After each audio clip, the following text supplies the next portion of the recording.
All right, so today the president met with victims of Obamacare. He heard their stories and how the disastrous health care law is failing so many of us. Watch this.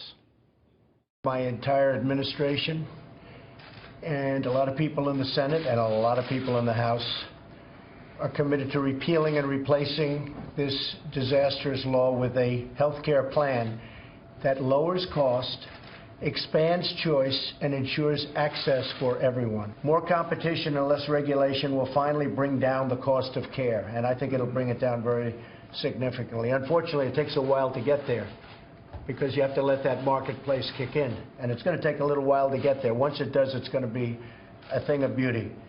I wish it didn't take a year and 2 years, but that's what's going to happen, and that's the way it works. But we're willing to go through that process. Also today, the president tweeted, quote, Obamacare is imploding. It is a disaster, and 2017 will be the worst year yet by far. Republicans will come together. They'll save the day. President Trump, he's pushing ahead, and he's trying to get Republican lawmakers to now come together and make a deal that works for you, the American people. A number of groups have voiced concerns with the GOP Obamacare overhaul. Now you can see them on the side of your screen.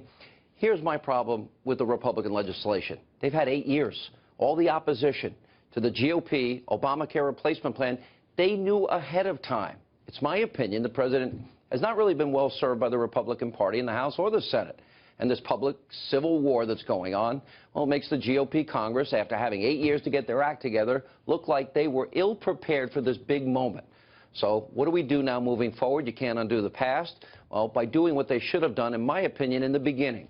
That means Republicans in the House and the Senate. That means members of the Freedom Caucus, Senator Ted Cruz and Mike Lee and Rand Paul, along with Paul Ryan, Secretary Price, Vice President Pence.